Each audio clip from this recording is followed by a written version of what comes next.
All right. Shalom, Akyam. Shalom. This is the brother Ba'ar coming back at you again with another daily exhortation to edify the body, to edify the sheep of Yahweh Bashem Yahweh Shah to the best of my ability.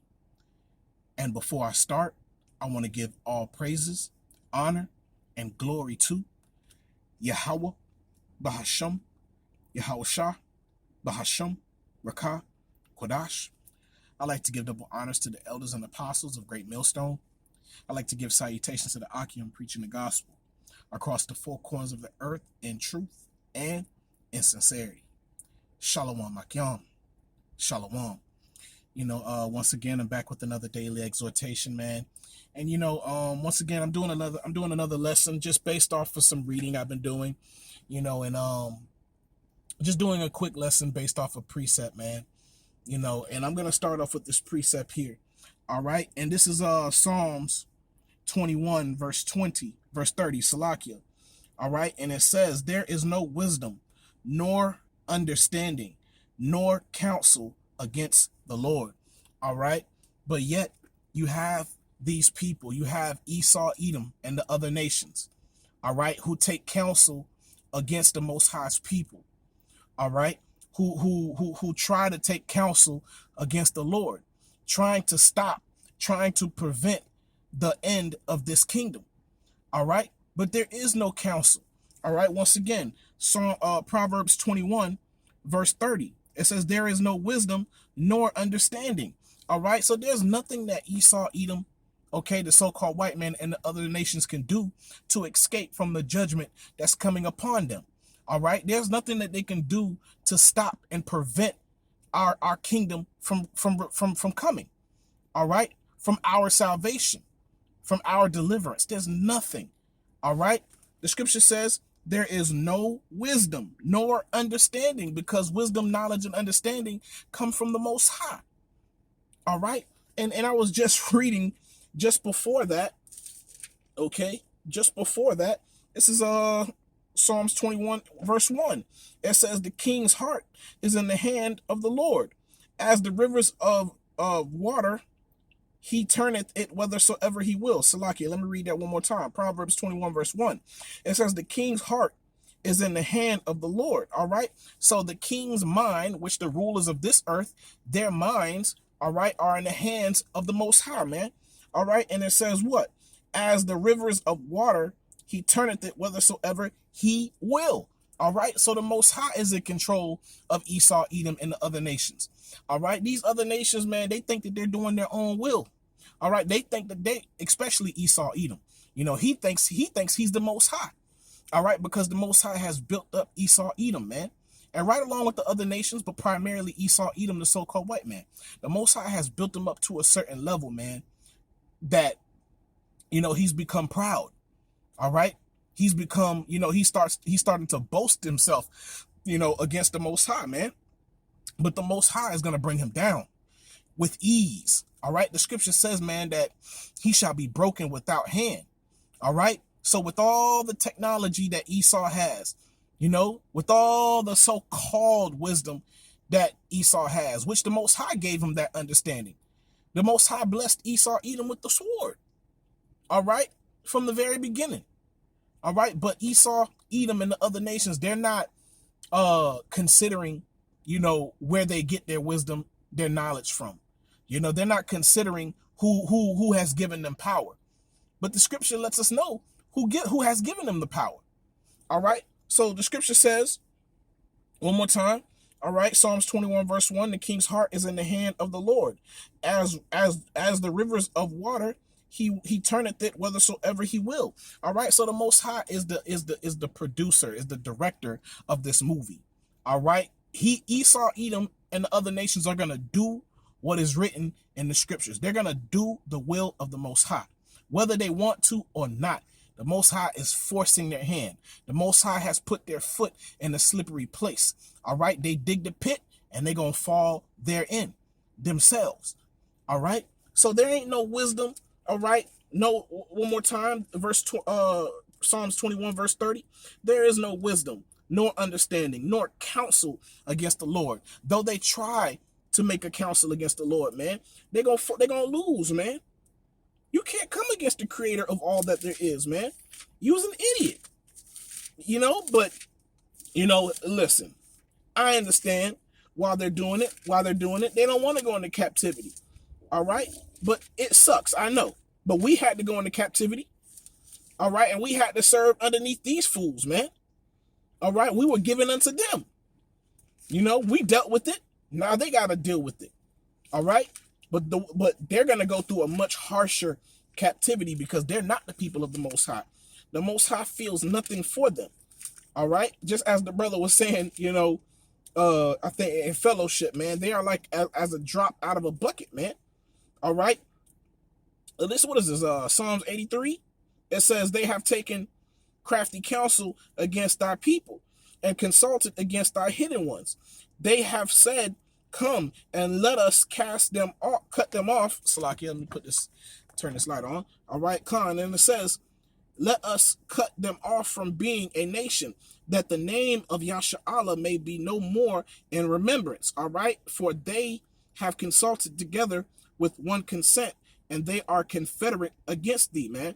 All right, and it makes a list of who these nations are: the tabernacles of Edom, and the Ishmaelites of Moab, and the Hagarenes. All right, Gabal and Ammon and Amalek.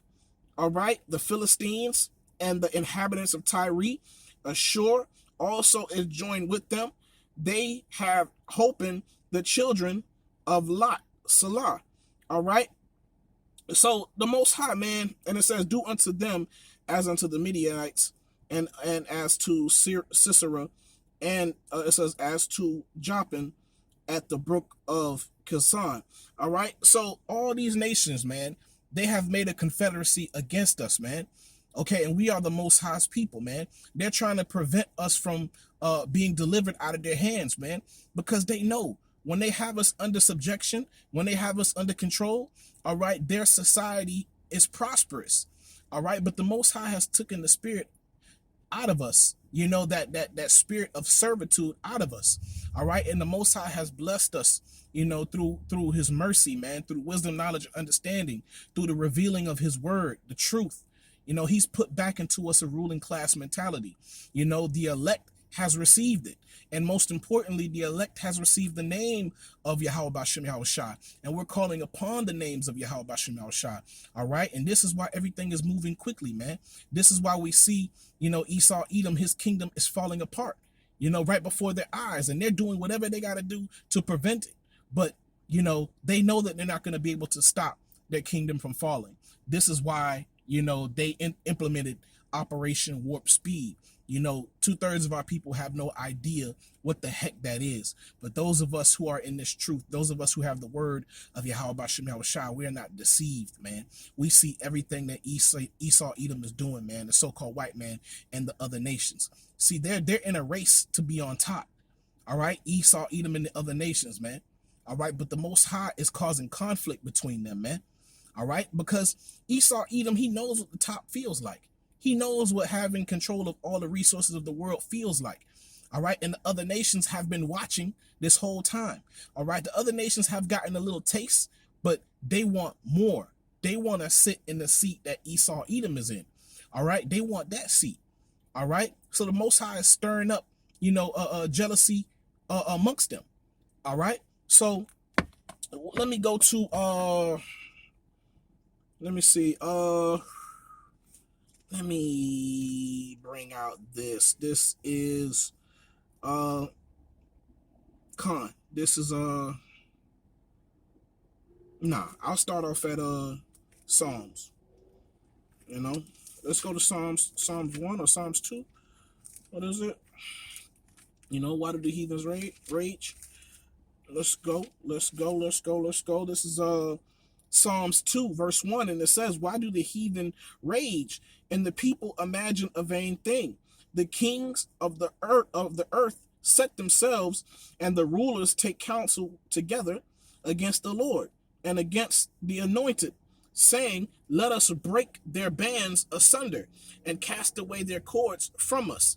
He that sitteth in the heavens shall laugh, and the Lord shall have them in derision. Then shall he speak unto them in his wrath, and vex them in his sore displeasure. Yet have I set my king upon my holy hill of Zion. All right. I will declare the decree. The Lord hath said unto me, thou art my son. This day have I begotten thee. The scripture says, ask of me, and I shall give thee the heathen for thine inheritance, and the uttermost parts of the earth for thy possession. And this is what we're doing, man. All right, we're calling on to Yahweh Bashem Yahushua to deliver us, man, to deliver our enemies in our hands, man. Okay, every last one of them. All right, and to give them unto us as an inheritance, man, as slaves, okay, as servants and handmaids. All right, to build up our kingdoms, and it's already prophesied. But we're praying even more. We're asking the Lord ourselves. We're asking Yahweh Bashem Yahushua ourselves in His name. All right, to bring down this kingdom, to deliver our enemies. All right, not only the Lord had it written and He spoke it Himself, but now we're double downing on what Yahweh Bashem Yahushua had written and spoken unto us and promised unto us. And we're calling upon those things, man. We're calling upon Yahweh Bashem Yahushua to deliver us and to make those things so, you know. So, man, and the scripture says, and thou shalt break them with the rod of iron, thou shalt dash them in pieces like a potter's clay, man. And I can't wait to be a part of that. Yahweh Bashem Yahushua Ratazah, you know, that I'm a part of that number, so I can be with Yahweh Shah, man, to break up our enemies, man. You know, call him Yahweh Bashem Yahushua. Call him Yahweh Bashem Yahushua. It was 11:44. But all right, Khan. Let me go to Jeremiah 3 verse 23, because, you know, a part of their so-called wisdom, you know, and a part of them, you know, trying to make a counsel against the Lord and His people, you know, this is what they've been trying to do, man. All right, this is Jeremiah 3, all right, verse 23, and it says, truly in vain is salvation hoped for from the hills and from the multitude of mountains, which are the other governments, okay, the other nations. All right, it says truly in vain is salvation hoped for the hills, okay, and from the multitude of mountains. Truly in the Lord our power is the salvation of Yasha Allah. All right, so salvation is only unto Yasha Allah. But see, these other nations, man, they create this wickedness. They create this evil. They pollute the earth. All right, they pollute the water. They pollute the air. They pollute the food. And then on the other hand, you trying to mingle yourself within the Most High's people and call upon Him to be delivered from your own madness? Nah, man, you're gonna have to pay for what you've done. You're gonna have to pay for the evil and the wickedness that you've committed. All right, we've paid for ours. Okay, we've paid for it dearly, and and before we're delivered from out of the hands of Esau Edom, man, we're getting ready to, you know, receive this final judgment by the hands of Yahweh Bashem Yahushua. But the elect is going to make it through. All right. The elect is going to make it through the fire. But after that, after Babylon is destroyed by nuclear missiles, all right, the Most High is going to judge and continuously judge thoroughly the other nations. All right. Spiritually and physically, they're going to receive their judgment. All right. Thus saith the Lord. All right. It's written already. There's nothing they could do about it. You know, they can go home right now and open up their Bibles and read it themselves. They're going into captivity, man. And we're here to let them know publicly what is getting ready to happen unto them. All right. Because, you know, we make our prayers in private as well. And the Most High is going to reveal these things unto us openly. All right. The Most High had these things written, and He's going to reveal these things openly unto us, you know, because we're calling on Him. We're praying to Him in His name. Okay. We're doing His will. All right. So, you know, I just wanted to speak on that. You know, this lesson was stemmed off of that one precept in Proverbs, and I hope you brothers and sisters were edified. And I want to give all praises, honor, and glory to Yahweh, Bahasham, Yahweh Shah, Bahasham, Rakah, Kodash. I like to give double honors to the elders and apostles of Great Millstone. I like to give salutations to the Akim preaching the gospel across the four corners of the earth in truth and in sincerity. Shalom Akim. Shalom.